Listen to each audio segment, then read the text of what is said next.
Welcome to our exploration of forensic psychology, focusing on offender profiling and crime linkage. In this video, we'll unpack how investigators attempt to infer characteristics of unknown offenders from crime scene behavior. We'll also discuss the strengths and limitations of profiling, the evolution of different approaches, and the critical role of scientific evidence and bias. Some topics, such as violent or sexual offending, trauma, and miscarriages of justice, can be distressing, so please be mindful as we proceed. Let's begin by understanding what offender profiling is and why it's used in criminal investigations. Offender profiling is the process of inferring demographic, psychological, and behavioral characteristics of an unknown offender based on their actions at a crime scene.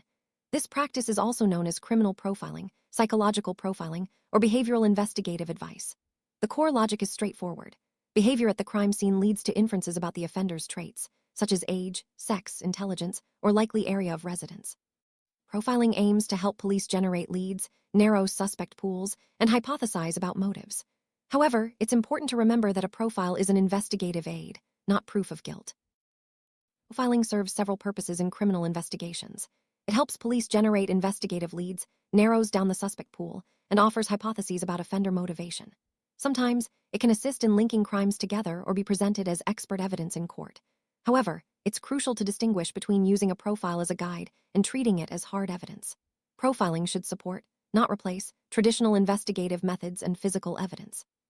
This distinction is vital to prevent miscarriages of justice and ensure that investigations remain objective and thorough. Despite its appeal, offender profiling faces significant challenges. There's ongoing debate about whether profiling is a scientific method or more of a clinical art. Some profiling claims lack strong empirical support, and over-reliance on police records can introduce bias or inaccuracies. Profilers may also fall victim to overconfidence, and it's often difficult to evaluate whether a profile was genuinely useful or just seemed persuasive after the fact. These challenges highlight the need for caution and critical thinking when using profiling in real-world investigations. One of the earliest examples of offender profiling dates back to 1888, when Dr. Thomas Bond created a profile of Jack the Ripper. Bond inferred that the killer was physically strong, cool and composed, likely lived alone, and may have had unusual sexual pathology. These inferences were based on wound patterns, victim mutilation, and the killer's apparent confidence. However, hindsight bias can make us overestimate the accuracy of such profiles, especially in famous cases where the outcome is already known. Hindsight bias is the tendency to see events as more predictable after they have already happened. In the context of profiling, this means that once a case is solved, people may overrate how insightful or accurate a profile was. This bias can distort our understanding of profiling's effectiveness, making it seem more reliable than it actually is. Recognizing hindsight bias is crucial for evaluating the true value of offender profiles in both historical and modern cases. Another famous early profiling case involved James Brussels' profile of the Mad Bomber in New York. Brussels' profile included details such as the offender being male, foreign-born, living with female relatives, and having a neat, paranoid personality. He even predicted the suspect would be wearing a double-breasted suit when arrested. While this case is often cited as proof of profiling's accuracy, it also raises questions about how much was genuine inference, statistical reasoning, or simply lucky guessing. Selective judgment of accuracy after the fact can be misleading. Base rate refers to the general statistical frequency of a characteristic in a population. For example, since most serial sexual offenders are male, predicting male as the offender is not necessarily a sign of profiling skill. It's simply a statistically probable guess.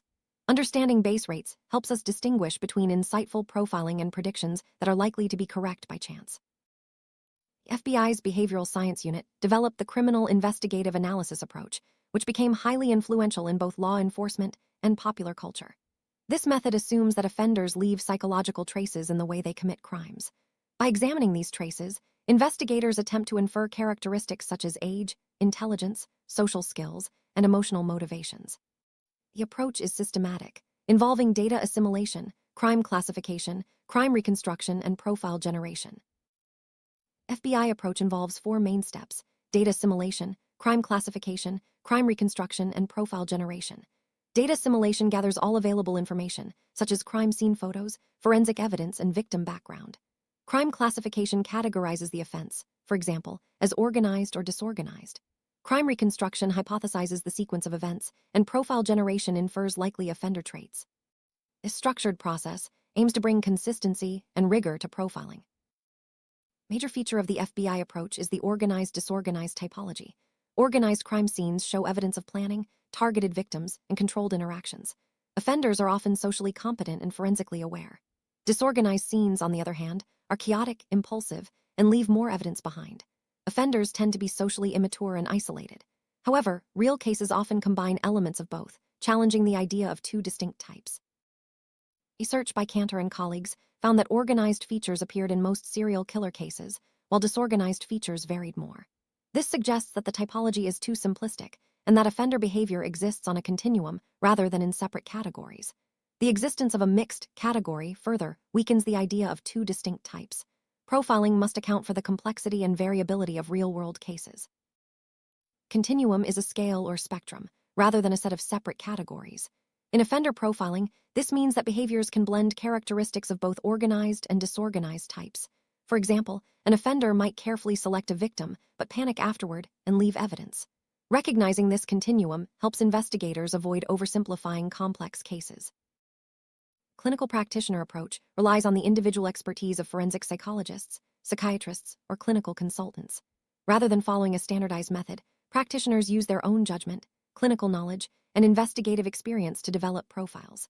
This approach is flexible and can consider unusual motivations or mental states, but it is also highly dependent on the individual expert and difficult to replicate or test scientifically.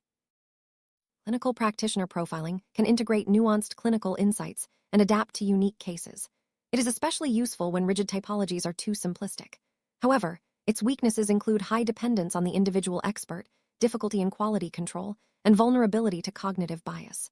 Without standardized methods, it's challenging to ensure reliability or scientific validity. Cognitive bias refers to systematic errors in thinking that affect judgment and decision-making. In profiling, biases like confirmation bias, availability bias, and overconfidence can distort how evidence is interpreted.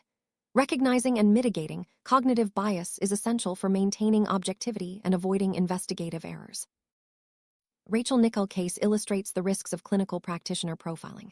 After Nichols' murder in 1992, a psychologist developed a profile suggesting the offender had specific sexual fantasies and deviant traits. Colin Stagg became a suspect partly because he fit the profile, leading to a lengthy undercover operation. However, Stagg was innocent, and the real killer was only caught years later. This case highlights the dangers of confirmation bias and the misuse of profiles in investigations. Nichols' case teaches several important lessons. First, confirmation bias can lead investigators to interpret evidence in ways that support their initial theory, while discounting contradictory information. Second, profiles should guide investigations, not identify specific suspects. Finally, over-reliance on profiling can contribute to tunnel vision, increasing the risk of injustice. These lessons underscore the need for critical thinking and balanced investigative practices. Tunnel vision is a narrowing of investigative focus that leads to neglecting alternative suspects or explanations. When investigators become fixated on a particular theory or profile, they may overlook important evidence or other possibilities. Avoiding tunnel vision is crucial for ensuring fair and thorough investigations. Statistical approach to profiling, developed by David Cantor and others, aims to make profiling more scientific and evidence-based. Instead of relying on intuition, this method uses psychological theory, statistical modeling, and empirical patterns from offender behavior. It's the most researched approach, with peer-reviewed studies supporting its methods. The statistical approach focuses on measurable aspects of crime scenes and offender behavior.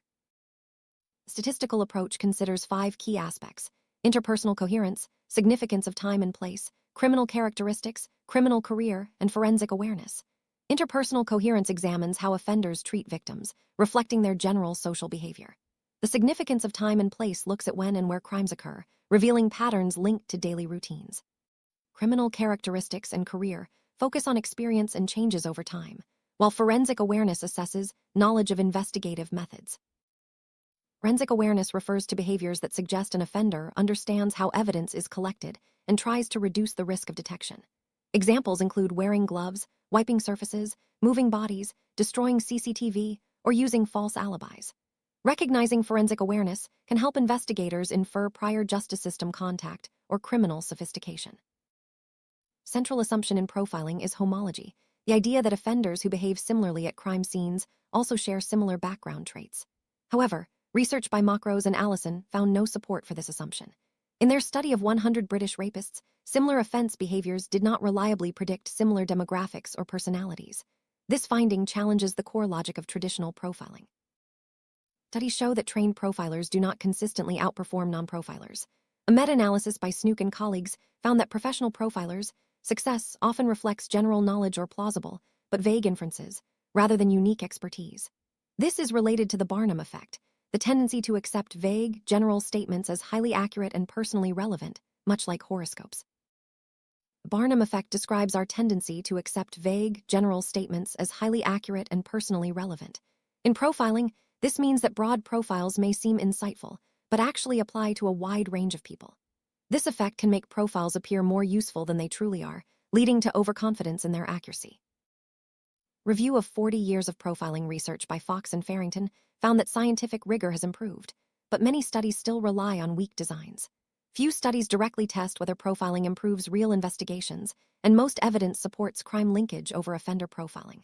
While profiling research has matured, it remains limited by case study dominance and lack of controlled evaluations. Geographic profiling uses the spatial distribution of crime locations to estimate an offender's likely anchor point, such as their home or workplace. The core logic is that offenders tend to commit crimes within an awareness space, areas familiar from their daily routines. Geographic profiling is more quantitative and testable than traditional profiling, making it a valuable tool for prioritizing suspects and allocating resources. Circle hypothesis, proposed by Cantor and Larkin, suggests drawing a circle using the two furthest crime locations as the diameter. The offender's base is often inside that circle. Offenders are categorized as marauders, who operate near their home base, or commuters, who travel to different areas to offend.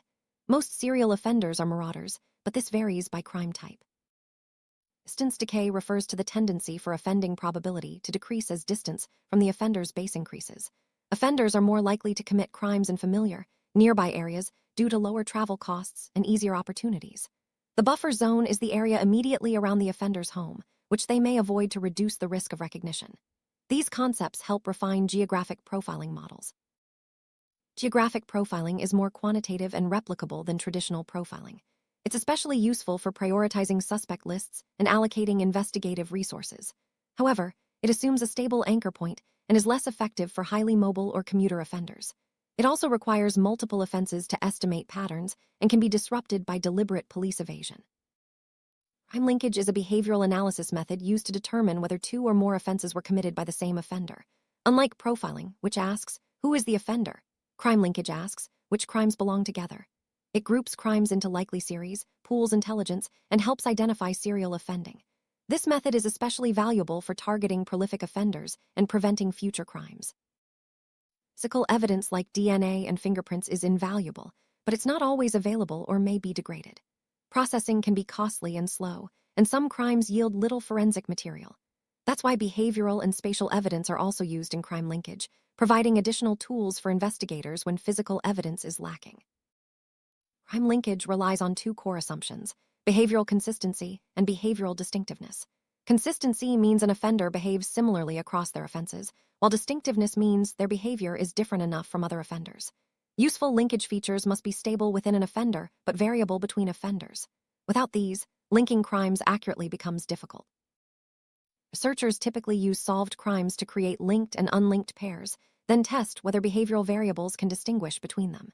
Statistical methods like logistic regression and Bayesian approaches are common. These methods estimate the probability that two offenses are linked, updating as new evidence becomes available. This scientific approach helps improve the reliability of crime linkage. Geographic proximity is one of the strongest predictors of crime linkage. Crimes committed by the same offender tend to be closer together in space and time. This is especially true for interpersonal crimes like robbery. However, linkage methods work better for some crime types than others, depending on opportunity structure, planning demands, and typical offender strategies. Crime linkage research faces several limitations. Studies often rely on solved crimes, which may not represent unsolved cases and can inflate success rates. Research typically focuses on one crime type at a time, limiting generalizability. More work is needed on how analysts judge consistency and distinctiveness in real cases, and on developing decision support tools to reduce subjective bias. Let's compare the three main approaches. Offender profiling asks, who is the offender, and produces a description of likely characteristics. Geographic profiling asks, where does the offender live or operate from, and generates a probability map. Crime linkage asks which crimes belong together and groups cases into likely series. Each method answers a different investigative question and serves a unique purpose. Bias can significantly affect policing and profiling. Using race as an indicator of criminality is both ethically and empirically problematic. Studies show that Black and Hispanic drivers are searched at higher rates, indicating a lower threshold for suspicion. If police data are biased, profiling based on those data may reproduce or amplify injustice. Recognizing and addressing bias is essential for fair investigations. Profiling is appealing because it promises to make sense of complex crimes. However, the evidence base is much weaker than popular culture suggests. While the statistical approach aims for scientific rigor, clinical practitioner methods rely on intuition. The main issue is whether these methods are reliable, transparent, and demonstrably better than simpler alternatives. Crime linkage, especially when supported by statistical and geographical evidence, has stronger empirical support than traditional offender profiling. It is particularly valuable for identifying prolific offenders and preventing future crimes. However, most research still relies on solved cases, so practical success may be overestimated. Bias is a serious risk in profiling and policing. Profiles can narrow attention too early, reinforce stereotypes, and contribute to tunnel vision. They may also appear persuasive because of their vagueness rather than their validity. Investigators must remain vigilant against cognitive and systemic biases to ensure fair and effective investigations. Profiling, geographic profiling, and crime linkage are best treated as hypothesis-generating tools. They should be one component of a broader investigation, aiding resource allocation and evidence integration. These techniques are not direct evidence of guilt and should never substitute for solid investigative work or physical evidence. Let's review some key terms. Offender profiling infers characteristics from crime scene behavior. The FBI's criminal investigative analysis is based on crime scene interpretation. Organized and disorganized crime scenes differ in planning and control. The clinical practitioner approach relies on expert judgment, while the statistical approach uses empirical data. Concepts like homology assumption, Barnum effect, geographic profiling, anchor point, awareness space, distance decay, buffer zone, crime linkage, behavioral consistency, distinctiveness, and tunnel vision are all central to understanding profiling and linkage. Summary: offender profiling seeks to infer offender characteristics from crime scene behavior, but its evidence base is mixed. The FBI's organized-disorganized typology is influential but oversimplified. Clinical practitioner profiling is flexible but vulnerable to bias. The statistical approach is more evidence-based, yet even here, core assumptions are weak. Geographic profiling is more quantitative and defensible, especially for marauder offenders. Crime linkage has the strongest empirical support, particularly when based on behavioral distinctiveness and geographic proximity. Across all methods, these tools should guide investigations cautiously and never substitute for evidence. As we conclude, remember that profiling, geographic profiling, and crime linkage are valuable investigative tools, but they have limitations. They should be used to generate hypotheses, not as substitutes for thorough investigation or physical evidence. Always be aware of cognitive and systemic biases and approach these methods with a critical, evidence-based mindset. By integrating these tools thoughtfully, investigators can enhance their ability to solve crimes while minimizing the risk of error or injustice.